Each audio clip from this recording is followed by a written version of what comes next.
Have you forgotten what it's like to be on the good side of a blocked field goal? Well, hopefully, Bears fans, you remember now. What a game. What a win. Bears beat the Vegas Raiders 25-24 on the road. Been a long time since the Bears have won a game after they've allowed more than 24 points. Been a long time since they've won an actual road game, and they now stand at 2-2 heading into the week 5 bye. Welcome in to the Instant Reaction here with the Bear Report podcast. I'm Steven Johnson. He is Zach Pearson. And Zach, that was a roller coaster of emotion today with what the Bears were putting out on the field. And thankfully, the resiliency, it was such a refreshing amount of resiliency out of this team with so much that went wrong and so much going right once the clock hit zeros today. It felt like one of those games where it was just everything was going to go wrong for them, and everything did. I mean, they had, two takeaways right away. They had an interception. They had a fumble recovery, three total points on those. They eventually got another field goal, another touchdown. I think they had 4 takeaways, 13 total points off of them. And it just felt like there were just those missed opportunities to come back and bite them. It was a sloppy game. The pre-snap penalties, the offensive line looked like they couldn't block Max Crosby. Not at all. No, and somehow, some way, man, they got to win. And even at the end, even when the Bears scored, you're like, they get the kickoff, they bring it to the 40, 45, and they just, you kind of figured all right, yep, they're going to lose. Long field goal. And then, credit to Josh Blackwell, you don't see many field goals blocked like that. Maybe in Madden and NCAA, but not in real life, off the edge, that far. So, yeah, I mean, they're 2-2. They won ugly. You can't really, a win's a win, but I still have a little concern with this team going into the bye. But they're 2-2, man, and now they get a chance to get healthy, and they're in prime time again in week 6. So.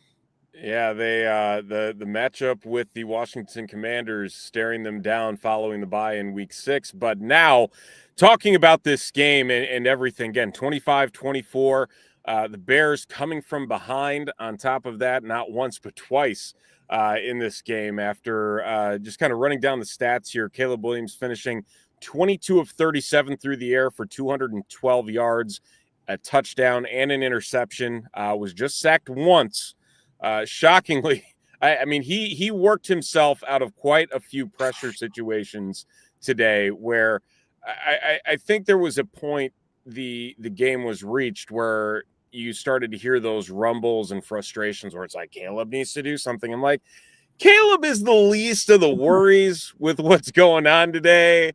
I mean, the offensive line was a mess from the get-go. You start off with Theo Benedict at right tackle. He shifts over to left tackle. Then you see Ozzie Trapillo come in at right tackle. And honestly, Ozzie Trapillo had a pretty damn good game, all things considered. For a guy that has been an inactive, they finally throw him a jersey with Wright being out with the elbow injury, and then all of a sudden the makeshift line manages to get its bearings into a somewhat comforting place, all things considered, for as bad as Max Crosby was having his way on the field with the offensive line as a whole today. I mean, just the blocked passes, the interception, getting after the quarterback, everything. He was everywhere on the field today.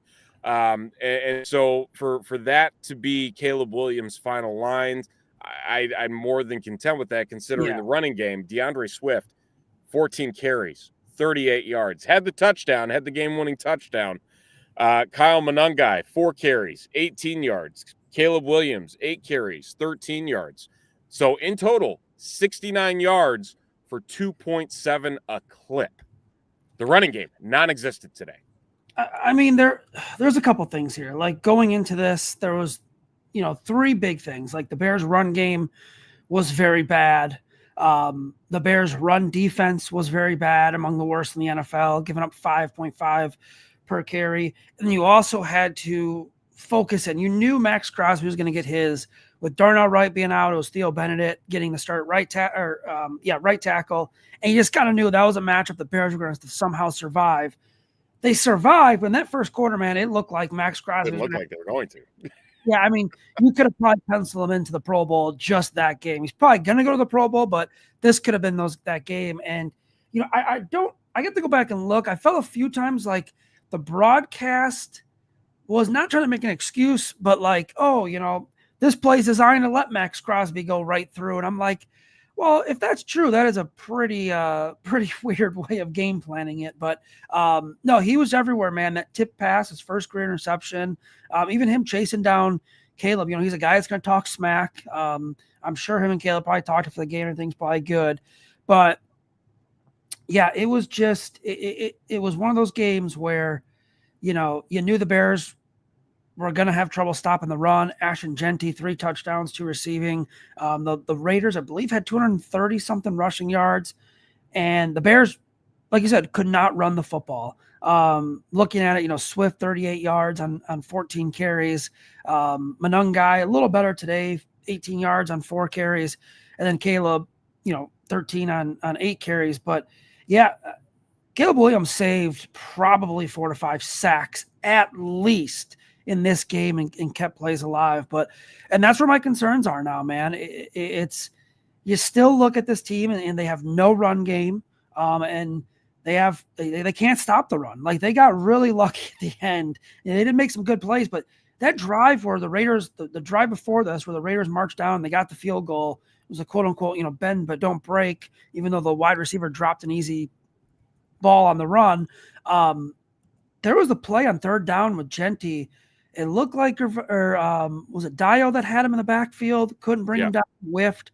And then Nick McLeod looks like he is tackling air out there. I would not suggest trying to tackle Ashton Jeanty up high like the Bears were doing.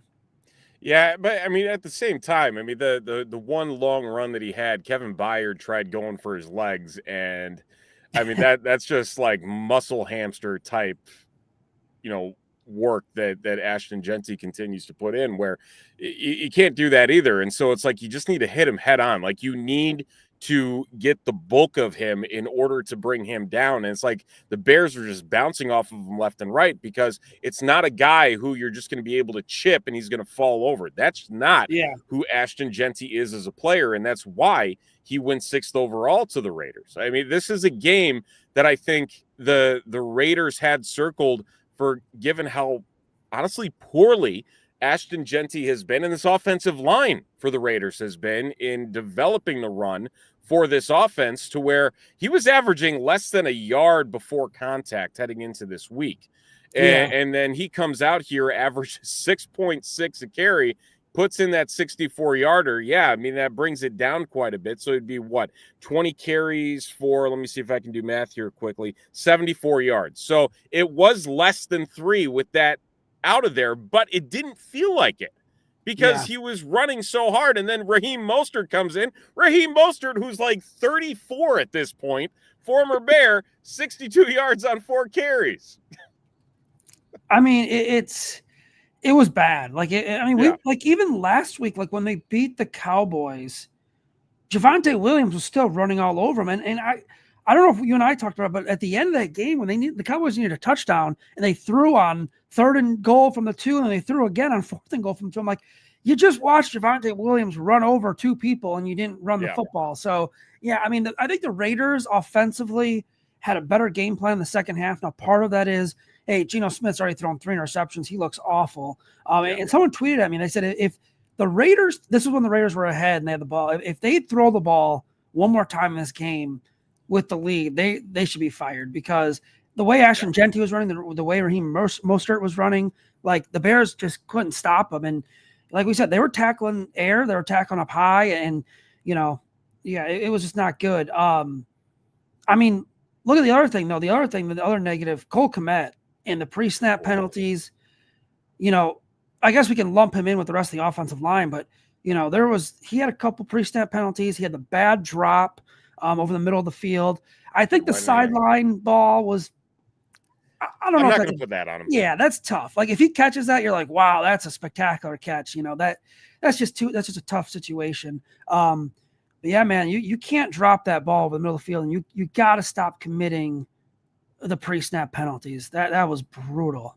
Yeah, I mean, he had 2 false start penalties that make you just wonder, like, does he even know the cadence of what's happening out on the field? Because it Yeah, looked like it was obvious situations to which he was committing these penalties, and they easily could have been drive killers on both ends yeah, for what he was doing in the situation that the Bears were in. And like you said, I mean, perfect ball from Caleb, like literally right here, and it just goes off his fingertips, incomplete. And I think this was an eye-opening game in relation to injuries on 2 fronts. I think there was the eye-opening nature of the fact that Colston Loveland was drafted at 10 for a reason. yeah, I think we saw that today. And then on top of that, how important Darnell Wright is to the right side of this offensive line. For yeah, as much as they have been able to, they shifted, they benched Braxton Jones, said, we've seen enough, that's enough, we'll figure it out. It worked, but at the same time, you yeah. saw the importance of these guys that are in there that were drafted with high first round picks for a reason. Yeah, I mean, well, even with Darnell Wright, like the negative on Darnell Wright is the pre-snap penalties. Right. He's a fine blocker. You feel a lot more comfortable with him going up against Max Crosby. It's the pre-snap stuff that is driving them nuts. And last week was refreshing because they didn't have a pre-snap penalty, and they come back, and how many they have? They must have had 6, 5, 6. It felt like it. They ended up with 60 yards on 8 penalties today. So again, another high number of total penalties for the Bears that just make you sit here and wonder, like, what are we doing? Like it's the same song and dance over and over and over about these penalties. Yeah, I mean, it's you got to go in the bye week. You got to figure something out. You have to. The cadence has to be down, and then really the cadence shouldn't have been an issue. That was a road game, but there was a lot of Bears fans there. So Sure. Yeah, I don't know, but we've seen this at home too. Week 1 we saw this a little bit with against the Vikings. So you got to figure out that cadence. You got to get that down. The pre-snap penalties are just drive killers. As much as that drop hurt the Bears with Cole Kmet, the pre-snap penalties were just as bad. And then the bad snap from Drew Dahlman, pushing Caleb Williams back. And yeah, like we said, it was just all of a mess. But the bright spot was Caleb Williams at the end led that drive right down the field, 69 yards. I believe it was. I haven't pulled up the plays. 11 plays, 69 yards, 5'11". He escaped a couple sacks, kept some plays alive with his feet, made some good throws. He delivered on the road another comeback, another drive to take the lead, and that's all you can ask for. Yeah, the interception sucked. I mean, he only threw for 212 yards. It's not terrible, 73.3 passer rating, which is actually interesting because Geno Smith had a 73 passer rating, and Geno Smith played a far worse game than Caleb Williams did. Geno Smith just had less passing attempts. But yeah, I mean, Caleb Williams came through in the clutch at the end, and yeah, I mean, that's one of the big positives in my eyes. Yeah, how does a quarterback with 117 passing yards and 3 interceptions get a 73 rating? Like that's an identical rating to a guy who throws for 212, 1-1. Like I need It's got to someone be to the explain that. attempts. Yeah, it's got to be the attempts. It's definitely the attempts. I guess, but I don't know. That's just weird to me. Like that none of that makes sense given, attempts can be such a non-quarterback forced issue in certain regards if the rest of your team, Cole Kmet, is not doing their job. So like that's the frustrating thing. It's like, come on. But I guess that's why we have that QBR now or whatever it's called. Yeah.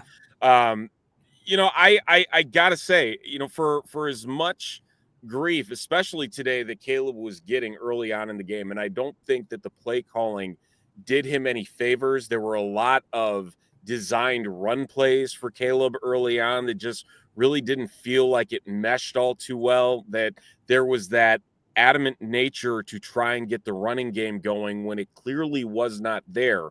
And the offensive line was not doing its job. And they weren't doing a good job at scheming away from Max Crosby for the first quarter and a half. It just was not there.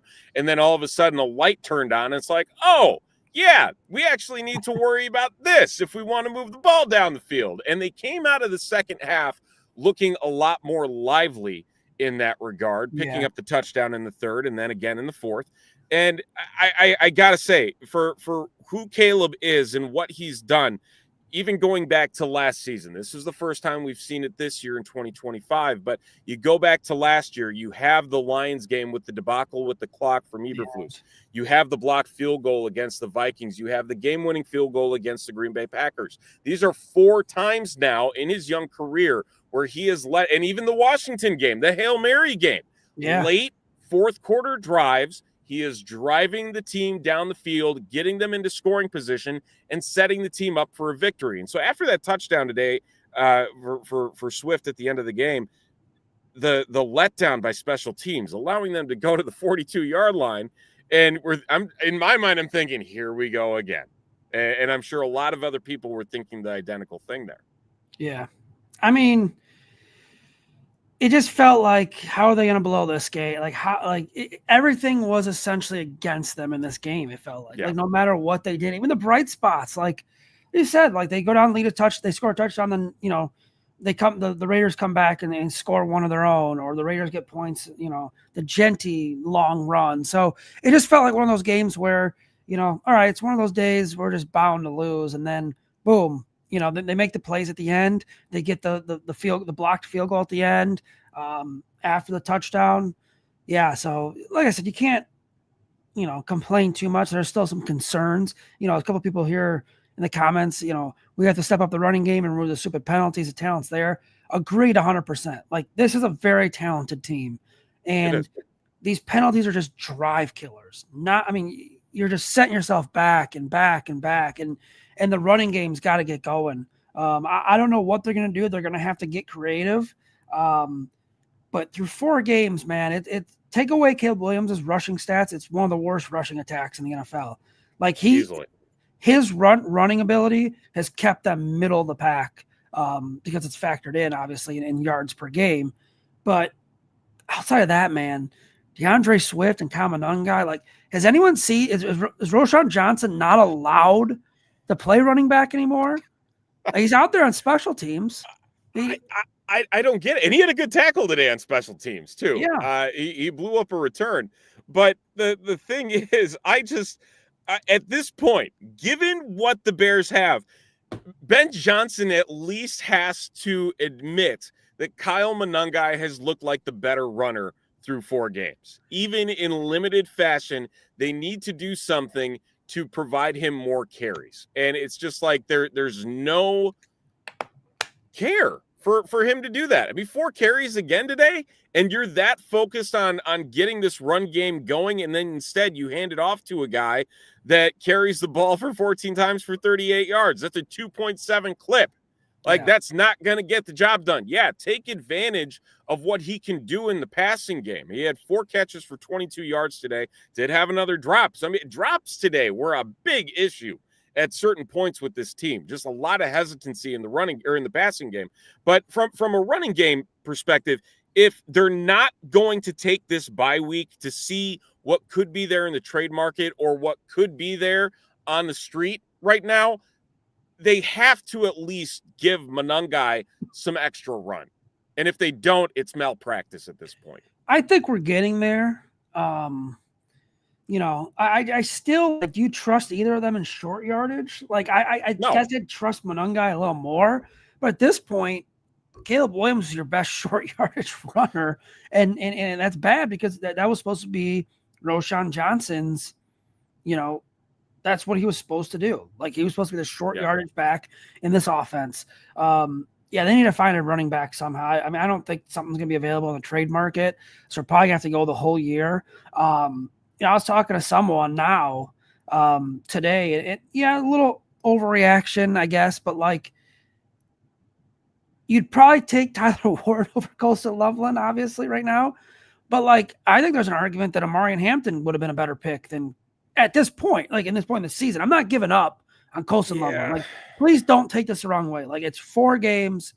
You probably could have just used Amarian Hampton more, but the Bears didn't know. Like, so I was just throwing it out there as like a little debate with some friends. But yeah, and look, speaking of that, like Colson Loveland hasn't been healthy, really in training camp a lot, and the offseason he was, healthy the first couple of games here, the last couple of games. But when the offense gets going and they have full health and maybe the offensive line sorted out a little more, this will be an interesting offense to see for Ben Johnson, because it's going to take time. And the one thing I do like about Ben Johnson, did you catch his halftime interview on TV?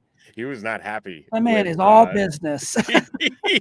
Well, so for those who missed it, let me see if I can find the clip here. I'm gonna see if I can play this. I don't know if it's gonna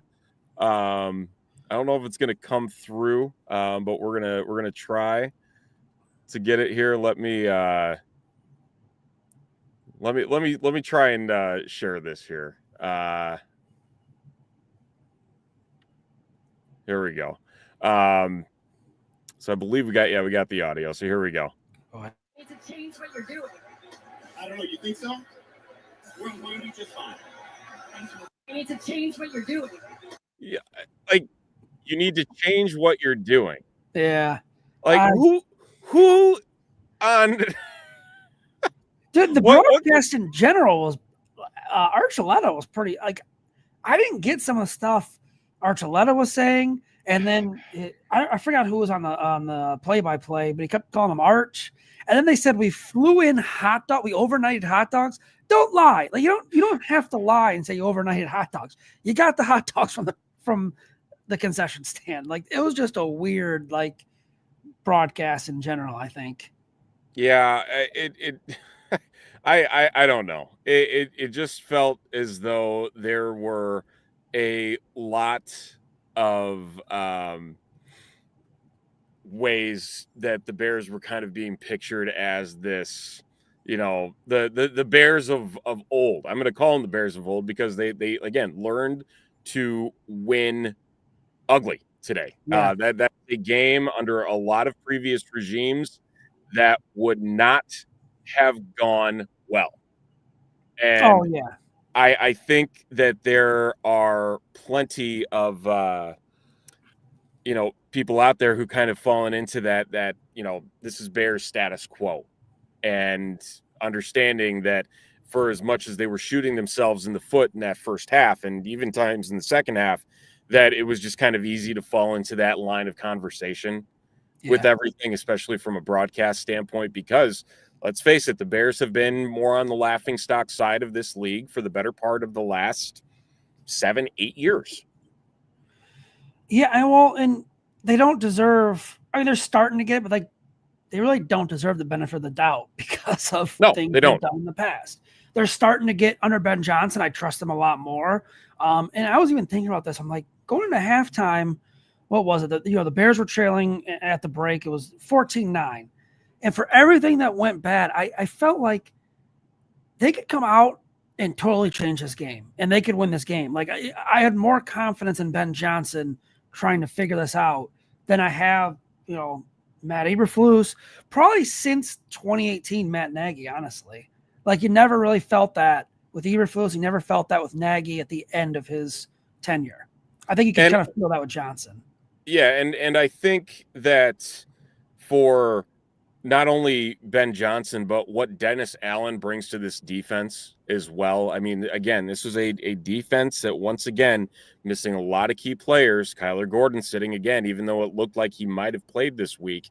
He was a scratch. You had no Grady Jarrett. You had no TJ Edwards. Again, it's just piling up with all of these key players that you have brought in and you have signed to extensions that are missing this game. And you have guys that stand up and say, let's get the job done. Noah Sewell, great game. Tyreek Stevenson, phenomenal game from Tyreek Stevenson. We got to talk about Tyreek. He has turned a corner. Let's talk about him. Yeah. starting with that Dallas game, I mean, he going the first 2 games of the season, quarterbacks had a perfect passer rating when targeting him, which is incredible. And we know what happened against Washington last year. He never really recovered from that. And I'll say this: Yeah. He was open to talking about that. He's still asked about that. He's going to be asked about that all week leading into the Washington game here after the bye. He's going to be asked about it multiple times. And he hasn't shied away from it. He's talked about it. He very well could have turtled up and said, no, I don't want to talk and whatever, but he's talked about it. And now the last 2 weeks, especially with Jalen Johnson out and Kyler Gordon out, he's stepped up. He's their DB1 right now. And he played fit. That interception was fantastic. I mean, it was beautiful. Great. And then he went down and you're like, oh no, but he was fantastic today again. So the last 2 weeks, 12 targets, 3 receptions, 6 yards allowed. Wow. Okay. 1 interception, 3 pass breakups. Those are Tyreek Stevenson's stats. And a forced fumble. I mean, he's been flying all over the field. I mean, he had a fantastic tackle against Brock Bowers today, where he's going sideline to sideline to cut him off from moving up the field. Brock Bowers was almost a non-factor today. I thought for sure after the way that Jake Ferguson was carving up the Bears defense last week that Brock Bowers was going to be in line for a very strong day in addition to Ashton Jeanty, and it never really happened. He never really got momentum. Things never really worked out, and for all it's worth, I mean, like you said, he's the number 1 corner right now for this team, and he's stepping up. So whatever Dennis Allen has been preaching to him about what he needs to do to be a better professional football player, it's working. And I love it because this Tyreek, a lot of people saw after his rookie season, and now here we are in year 3 thinking, okay, you lost Jalen Johnson. Kyler Gordon, hopefully back week 6. I'd be shocked if he wasn't. Hope so. Things might not feel as bad if he continues to play at a higher level like this. Well, not only Dennis Allen, Al Harris, the secondary's coach, I mean, guys in that room helping him learn. And, I think he had the quote, like, he's been coming in early. He's been asking questions, and it's okay. People learn different. We should never shame people for learning different. He said he's gone in and asked coaches, like, I'm not getting this. I don't get this zone defense. I don't get this man. Where am I supposed to be? And they've helped him. And that's in itself an improvement. I think he's turning the corner. I think he could be a really good wide receiver. And we heard this all off season. He's physical. He likes to be physical at the line of scrimmage. He's almost like that perfect type of wide receiver. He's not as sticky as you probably want him to be. But, he can make plays on the ball. He can, turn games around. Without the interception, they don't win that game. No. I mean, they got they got points off it. Yeah, they got 7 off of it. Yeah, they finally were able to take action on that, shockingly. But between Tyreek and even Kevin Byard having himself a day with 2 incredible interceptions, I mean the secondary came to play today against Geno Smith, who was second in the NFL in passing yards heading into this game. This has been a relatively prolific passing game for the Raiders, even though it doesn't necessarily look like it when you look at the players that are on this roster. For a guy like that, and you hold him to 117 yards, obviously Ashton Jeanty getting 21 carries is going to bite into that for as well as he was playing today. But it was a moot point for the Raiders offense. And it was because this secondary was ready for what he was throwing at them. It was supposed to be a defense that he was going to be able to take advantage of with a too high safety look. He never got there. It never worked. And the Bears, I know 4 turnovers, you would be thinking, okay, like before this game, if you said the Bears are going to get 4 turnovers today, I would have told you they would have won by 2 scores, not 1 point off of a blocked field goal. It's one of those things where you have certain things go right, you have certain things go wrong against you. you still found a way to come out on top. And that is huge for this team and what this team has been historically. And especially 2 takeaways in the first 2 drives, essentially, right? Or Yep. first quarter. I thought the Bears, and the Bears have been a really damn good red zone offense too. They have been. This year. They were 3rd going into this game in red zone percentage behind only the Eagles and the Steelers. And the Eagles are getting down there and just tush pushing it. So, and the Steelers have been, I saw a stat today. Aaron Rodgers was 6 of 6 in the red zone, 6 of 6 and 6 touchdowns, I think it was, or something crazy like that. All of his passes have been touchdowns or something crazy. But yeah, the Bears have been good in the red zone. And at one point, they were averaging, what was it? Like they were starting field position at the Raiders, like 40. They had it twice and they just couldn't do anything. So, but yeah, I think, those are the positives. Caleb Williams is a positive. Hats off to Josh Blackwell because it was a pretty bleak special teams day until that. Like the only other positive on special teams was Torrey Taylor pinning him down at the 5. And hand up. That was a great punt by Torrey Taylor. I've given him a lot of criticism. The one earlier in the game where 33 could not get down there and find the ball. Like that one, I was fed up with the coverage unit, But that is what a 4th-round punter should be doing on a consistent basis. Yes, like that's exactly. the thing is like that is the bar right there is making punts like that. And the fact that we saw it today was fantastic because they were able to capitalize on it. They were able to force the quick 3 and out. But yeah, it just the special teams again, and even like that last one, allowing him to get up to the 42-yard line. Daniel Carlson has a leg. That's the thing is where they were putting the line to gain to get into field goal range. I'm like, that's not his line. That line is like another 10 yards back. This guy can hit from 60 plus. If you let him. That was weird. That was a weird line, isn't it? Yeah. And again, like you said, guys off the end like Josh Blackwell, they don't usually block field goals like that. That's usually an up the middle type thing. And, it just happened to be the Bears' day. He timed it just right to get it rolling. And, here we are. But I think for everything that occurred today, the good and the bad, for them to come away with a victory that they can hang their hat on, that they had a game-winning drive, they were able to hold on, they were able to force turnovers, the mentality of having for 2 weeks now to build up that confidence level of we can do this. We've got this. We're going to get healthier. We're playing better as a unit from 3 weeks ago when we saw them get decimated in Detroit. They get on the road. They win on the road. I'm feeling better, a lot better. I think it's hard not to feel better about where the team was at. But the fact that, if they had lost this game and then to sit there and sulk in that at 1-3, that's a difference maker for the entire season. Yeah. That was huge. Yes. Arguably, we could be looking back on this as this was a major turning point for the Bears this season, getting that blocked field goal and picking up this victory. Yeah, and, it's going to be a tough game at Washington. You got to expect Jaden Daniels is probably going to be back for that game. It's 2 weeks from now. I don't know if Terry McLaurin will be back, but Washington, I didn't catch a lot of it today. They still put up some points against the Falcons. What they lost, what was it, 34-27. They're a good team, and your defense is going to have to be able to slow down Jaden Daniels. It's in prime time. They had to have this win, the Bears. They didn't have to go out and kick the Raiders' ass.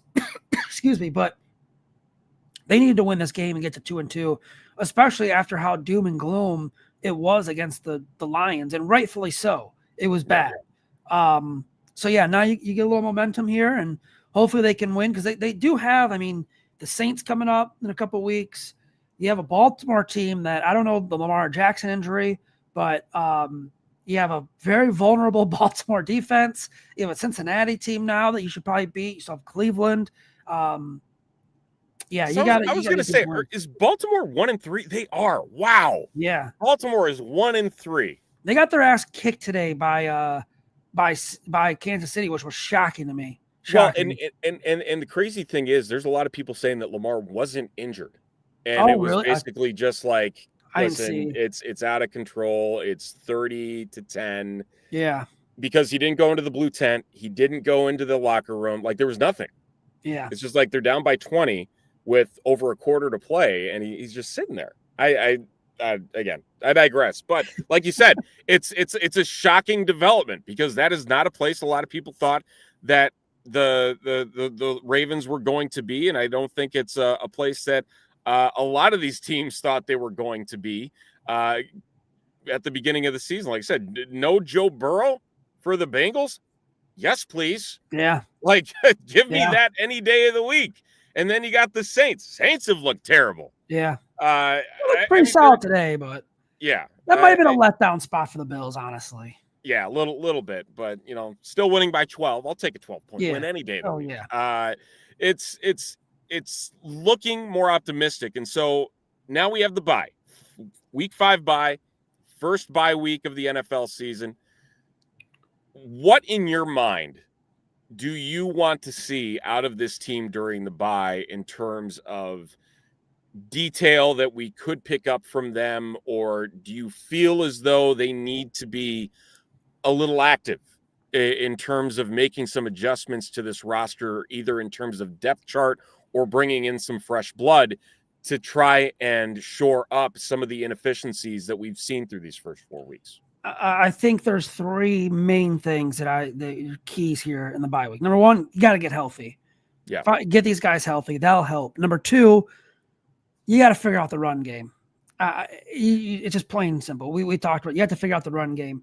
Number 3, you have to figure out the run defense. And I think number 4 now, who's your starting left tackle? Is Darnell Wright healthy enough to play in 2 weeks? Who starts because it felt like Braxton Jones was favoring his ankle and they took him out. But then you listen to Ben Johnson after the game, and I think he had a comment of like, they pulled. He pretty much said they pulled him essentially without saying it. So, and I think the second half they did a better job. And I criticized Ryan Poles. I had a tweet that said, it's a problem when your second round pick offensive tackle cannot get on the field. And then Ozzie Trapillo gets on the field and they played well. But that's another thing too. You have to get more from your first 4 picks. Like anything you get from Kamanunga is a bonus in my eyes because he's a 7th round pick. Yes, he's expected to contribute, but that's a bonus. You have to get more from Colston Loveland. You have to get more from Luther Burden. You have to get more from Shamar Turner and Ozzie Trapillo because I know it's 4 games, but there's just been no production besides the touchdown from Luther Burden. Shamar had a better game today. Yeah, well, 2 tackles, 1 for loss. He's showing up. He's getting there. He's getting his bearings in place. So I'll give him the benefit of the doubt. Yeah.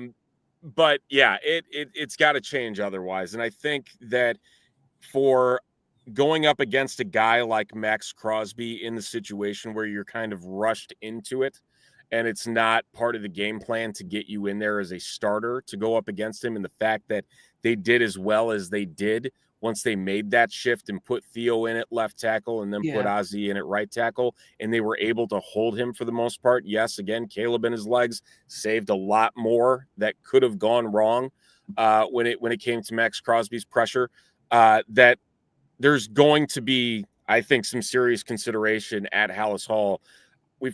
My guess is we've seen the last of Braxton Jones starting. Sans injury. I don't think he's going to be back in the starting lineup. I want them to be active in finding a running back. They have to find somebody. Yeah. I'm gonna bang the drum for Breece Hall until that day is done and gone. And I don't care what it costs. If the Jets are 0-4 and they have as many running backs as they have in that backfield, you're telling me that on an expiring contract, they would not consider trading Breece Hall for a 3rd round pick, maybe a 2nd round. I don't know. But again, the Bears are going to have to get creative and make sure that he's not a one and done type guy. That's the thing. I mean, that's my biggest concern with a trade like that, but you need that type of player. Yeah. And this running game is not going to work until you get that type of player. And they have 2 weeks to figure it out, because once you're past that bye, it's going to get a lot harder for them to try and work on the fly and figure out what's gone right and what's gone wrong. Because right now, everything's wrong. It's gone. Yeah. It's 100% wrong. Yeah, no, I agree. I'm not holding my breath just yet on a potential rain, but I think they're more than likely to take it back next year in the first round, second round. I guess if you're picking, 14th, 15th, you can justify the running back a little more, Yeah. But hey, they're 2-2. They won ugly today. We should not, be mad about that. It was frustrating, but they got to win. First road win, since in September, since 2020? 2021. 2020. 2020? Was it against Seattle and Pete Carroll? Atlanta. Okay. Yeah, no, so the other one, this was the the first game since 2021 that the Bears allowed more than 24 points and won. Oh my God, that was Seattle, right? Against Pete Carroll in Seattle. That was the day after Christmas game. Yeah. Who was the wide receiver that made the catch? Martin Bird, Damiere Byrd. Damiere Byrd. Damiere Byrd. Yeah, I remember that game. Yeah. Yep. That's a 2-2. We can't complain. Yeah. 500 is a good thing, and for as much as this wild NFL season has been through the first 4 weeks, it's anybody's guess what could potentially occur. The Bears now sitting alongside the Minnesota Vikings at 2-2. The Green Bay Packers playing tonight against the Dallas Cowboys. That game actually underway right now, 7-0 Green Bay in the first. So again, got to keep on keeping on and make sure that they continue to just try and stop all the negative from happening, whether it is the penalties, whether it is trying to get the running game going, whether it is trying to get pressure on the opposing quarterback, and the biggest thing of all, get healthy. So it is a very clean-cut workbook for the Chicago Bears heading into the bye, and then, again, week 6 against the Washington Commanders and Jaden Daniels back into the House of Horrors from 1 year ago. Oh, yeah. It's going to be, it's going to be a doozy, but hey, we'll be here to talk about it and all the fun that comes with it. And hopefully we'll have a lot more to talk about in terms of victory conversations with the Bears as they continue this 2025 season and everything else under the Ben Johnson regime. But that's going to do it for this instant reaction here with the Bear Report podcast. We do appreciate you listening in and watching wherever you are, on YouTube, on Spotify, or wherever you get your podcasts. And we will be back later this week with more Bears coverage, and then next week with the Washington Commanders and Bears showdown. So for Zach Pearson, I'm Steven Johnson. Thanks for watching. Have a great week. We'll talk to you next time right here on the Bear Report.